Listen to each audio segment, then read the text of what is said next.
Sanshiro. 1. He drifted off, and when he opened his eyes the woman was still there. Now she was talking to the old man seated next to her, the farmer from 2 stations back. Sanshiro remembered him. The old man had given a wild shout and come bounding onto the train. At the last second. Then he had stripped to the waist, revealing the moxibustion scars one all over his back. Sanshiro had watched him wipe the sweat off, straighten his kimono, and sit down beside the woman. Sanshiro and the woman had boarded this train in Kyoto, and she immediately caught his eye. She was very dark, almost black. The ferry had brought him from Kyushu the day before, and as the train drew closer to Hiroshima, then Osaka and Kyoto, he had watched the complexions of the local women turning lighter and lighter, and before he knew it he was homesick. 2 When she entered the car, he felt he had gained an ally of the opposite sex. She was a Kyushu color woman. She was the color of Muwata Amitsu. At home, he had always found Amitsu an annoying girl, and he had been glad to leave her behind. But now he saw that a woman like Amitsu could be very nice after all. The features of this woman, however, were far superior to Amitsu's. Her mouth was firm, her eyes bright. She lacked Amitsu's enormous forehead. There was something pleasant about the way everything fitted together, and he found himself glancing at her every few minutes. Several times their eyes met. He had a good long look at her when the old man took his seat. She smiled and made room, and soon after that Sanshiro drifted off. The woman and the old man must have struck up a conversation while he was sleeping. Awake now, Sanshiro listened to them. Hiroshima was not the place to buy toys, she was saying. They were much cheaper and better in Kyoto. She had to make a brief stop in Kyoto in any case and bought some toys near the Takuyakushi temple. She was happy for this long-delayed return to her native village where her children were staying, but she was concerned about having to live with her parents now that the money was no longer coming from her husband. He was a laborer at the Kyo Navy Yard near Hiroshima, but had gone to Port Arthur during the war. 3. He came back for a while when the war ended, but left again for Dalian because he thought he could make more money there. His letters came regularly at first, and money arrived every month, but there had been neither word nor money for the past 6 months. She knew she could trust him, but she herself could no longer manage to live in Hiroshima without work. At least, until she learned what had become of him, she would have to go home to her parents. The old man did not seem to know about the Takuyakushi temple or care about toys. He responded mechanically at first. But the mention of Port Arthur brought a sudden show of compassion. His own son was drafted into the army and died over there. He said, what was the point of war, anyway? If there were prosperity afterward, that would be one thing, but people lost their sons and prices went up. It was so stupid.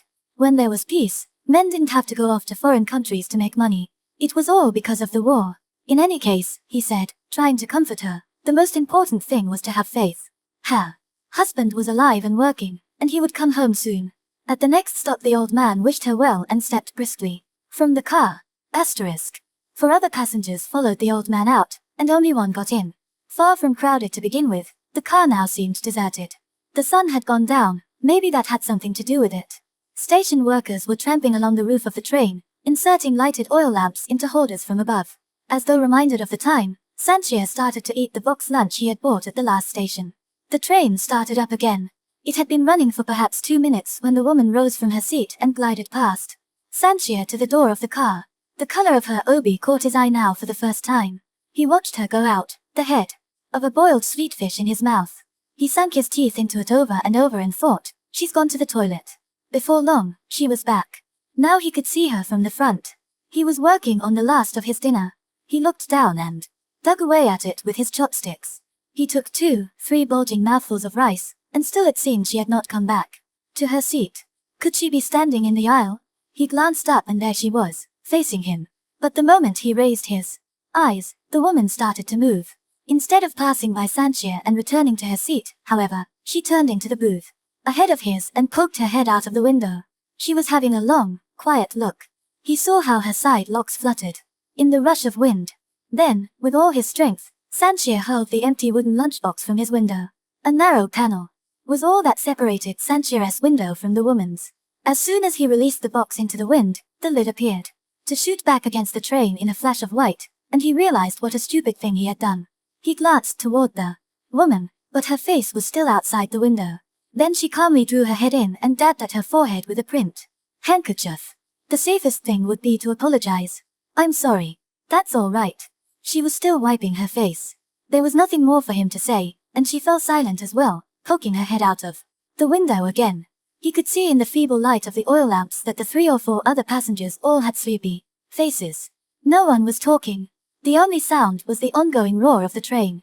Sanshiro closed his eyes. Do you think we'll be getting to Nagoya soon? It was the woman's voice. He opened his eyes and was startled to find her leaning over him, her face close to his. I wonder, he answered, but he had no idea. This was his first trip to Tokyo. Do you think we'll be late? Probably. I get off at Nagoya. How about you? Yes, I do too. This train only went as far as Nagoya.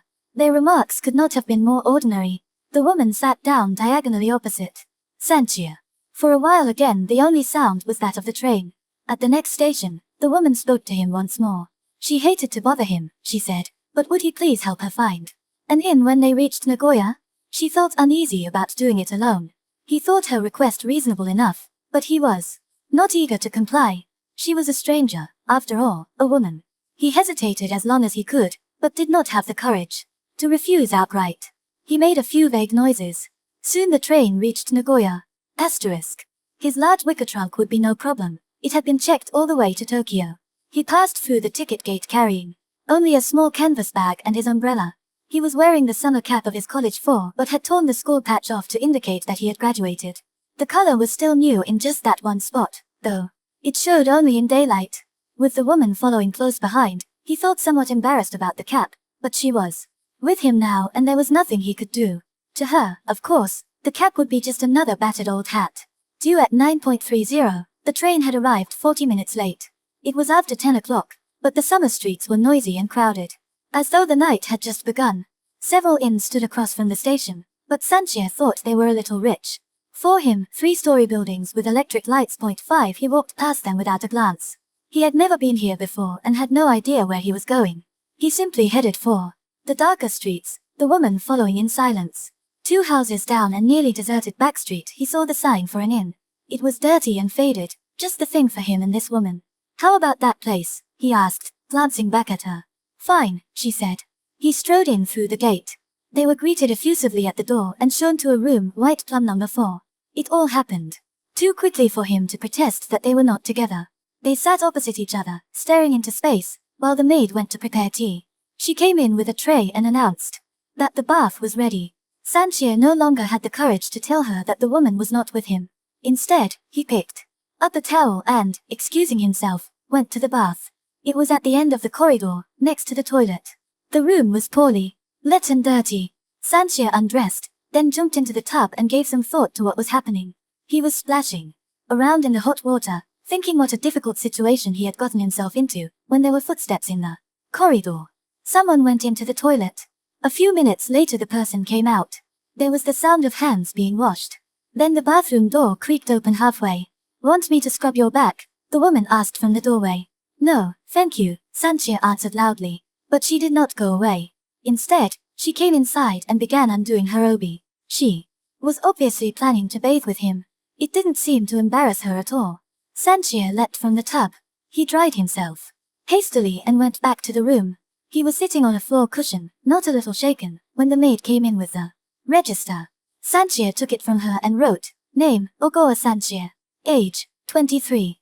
Occupation, student. Address, Masoki Village, Miyako County, Fukuoka Prefecture. 6 He filled in his portion honestly, but when it came to the woman's he was lost. He should have waited for her to finish bathing, but now it was too late. The maid was waiting. There was nothing he could do. Name, Ogawa Hana. Age, 23. Address, as above, he wrote and gave back the register. Then he started fanning himself furiously. At last the woman came back to the room. Sorry I chased you out, she said. Not at all, Sanshiro replied. He took a notebook from his bag and started a diary entry. There was nothing for him to write about. He would have plenty to write about if only she weren't there.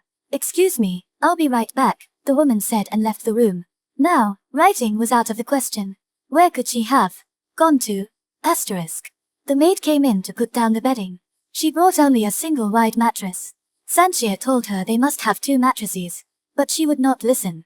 The room was too small, the mosquito net too narrow, she said. And it was too much bother, she might have added. Finally she said she would ask the clerk about it when he came back and then bring another mattress. She stubbornly insisted upon hanging the single mosquito net and stuffing the mattress inside it. Soon the woman came back. She apologized for taking so long. She started doing something in the shadows behind the mosquito net and eventually produced a clanking sound, probably from one of the children's toys.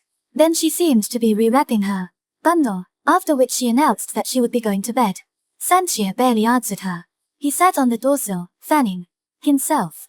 It occurred to him that he might best spend the night doing just that. But the mosquitoes were buzzing all around him. It would be unbearable outside the net. He stood up and took a muslin undershirt and underpants from his bag, slipped them on, and tied a dark blue sash around his waist. Then, holding 2 towels in his hand, he entered the net. The woman was still fanning herself on the far corner of the mattress. Sorry, but I'm very finicky. I don't like sleeping on strange mattresses. I'm going to make a kind of flea guard, but don't let it bother you. He rolled his side of the sheet toward the side where the woman lay, making a long, white partition down the center of the bed. The woman turned the other way. Sanshiro spread the